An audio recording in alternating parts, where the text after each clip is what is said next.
আসসালামু আলাইকুম। অবশেষে প্রকাশিত হলো কারারক্ষী এবং মহিলা কারারক্ষী পদে নতুন একটি নিয়োগ বিজ্ঞপ্তি। তো আজকে ভিডিওর মাধ্যমে আমরা দেখে নিব আবেদন করতে কী যোগ্যতা থাকতে হবে এবং আপনারা কিভাবে আবেদন করবেন। তো ভিডিওটি স্কিপ না করে পুরো ভিডিওটি মনোযোগ সহকারে দেখবেন, তাহলে সব কিছু বুঝতে পারবেন। চলুন কথা না বাড়িয়ে মূল ভিডিওতে চলে যাই।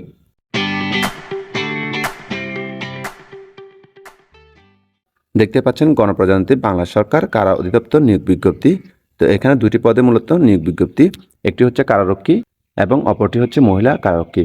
তো কারারক্ষী এবং মহিলা কারারক্ষী উভয় ক্ষেত্রে কিন্তু বেতন দেওয়া হবে ১৭তম গ্রেডে, অর্থাৎ ৯,০০০ থেকে ২১,৮০০ টাকা। তো কারারক্ষী অর্থাৎ পুরুষের ক্ষেত্রে পদের সংখ্যা হচ্ছে ৪৫০টি এবং মহিলা কারারক্ষী অর্থাৎ মহিলাদের ক্ষেত্রে পদের সংখ্যা হচ্ছে ২২টি। তো কারারক্ষী এবং মহিলা কারারক্ষী উভয় কিন্তু এসএসসি পাস করলেই আবেদন করতে পারবেন। তবে পুরুষের ক্ষেত্রে উচ্চতা থাকতে হবে ৫ ফুট ৬ ইঞ্চি এবং বুকের মাপ থাকতে হবে ২ ফুট ৮ ইঞ্চি। পাশাপাশি ওজন থাকতে হবে কমপক্ষে ৫২ কেজি। এছাড়াও মহিলার ক্ষেত্রে উচ্চতা থাকতে হবে ৫ ফুট ২ ইঞ্চি, বুকের মাপ থাকতে হবে কমপক্ষে ২ ফুট ৬ ইঞ্চি এবং ওজন থাকতে হবে কমপক্ষে ৪৫ কেজি। তো কারারক্ষী এবং মহিলা কারারক্ষী উভয়ের ক্ষেত্রে বয়স থাকতে হবে ১ এপ্রিল ২০২৬ তারিখে ১৮ থেকে ২১ বছরের মধ্যে, অর্থাৎ যাদের বয়স ১ এপ্রিল ২০২৬ তারিখে ১৮ থেকে ২১ বছরের মধ্যে শুধুমাত্র তারাই কিন্তু আবেদন করতে পারবেন। তো এবার দেখে নেব কিভাবে আপনারা আবেদন করবেন। তো আপনাদেরকে কিন্তু অনলাইনেই আবেদন করা লাগবে। সেক্ষেত্রে যে ওয়েবসাইটে প্রবেশ করবে সেটা হচ্ছে prison.teletalk.com.bd। এই ওয়েবসাইটে প্রবেশ করে আপনারা চাইলে অনলাইনেই আবেদন করতে পারেন। তো অনলাইনে আবেদনের সময় শুরু হবে ৯ এপ্রিল ২০২৬ তারিখ সকাল ১০টা থেকে এবং আবেদনের সময় শেষ হবে ৩০ এপ্রিল ২০২৬ তারিখ বিকাল ৫টায়। তো এর মধ্যে কিন্তু আপনাদেরকে আবেদন শেষ করতে হবে।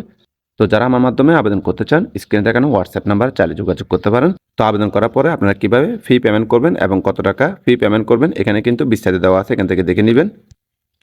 তো একটা কথা বলে রাখি, আপনাদের কিন্তু প্রথমে শারীরিক যোগ্যতা, এরপর যারা শারীরিক যোগ্যতায় পাশ করবেন তাদের লিখিত পরীক্ষা।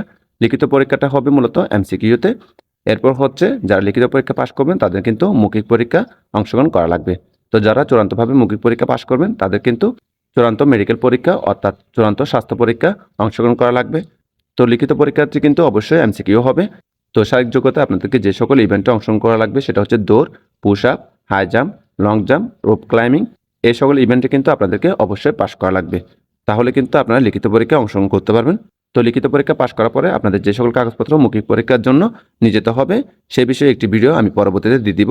সেই ভিডিওটি দেখতে হলে আমার চ্যানেলটি সাবস্ক্রাইব করে অল বাটন ক্লিক করে রাখেন, যাতে পরবর্তীতে আমার ভিডিওটি আপলোড করলে আপনারা দেখতে পারেন। তো এই ছিল মূলত আজকের ভিডিও, আশা করি বুঝতে পারছেন। এরপর যদি কারো কোনো প্রশ্ন থাকে কমেন্টের মাধ্যমে জানাবেন। সকলকে ধন্যবাদ। আসসালামু আলাইকুম।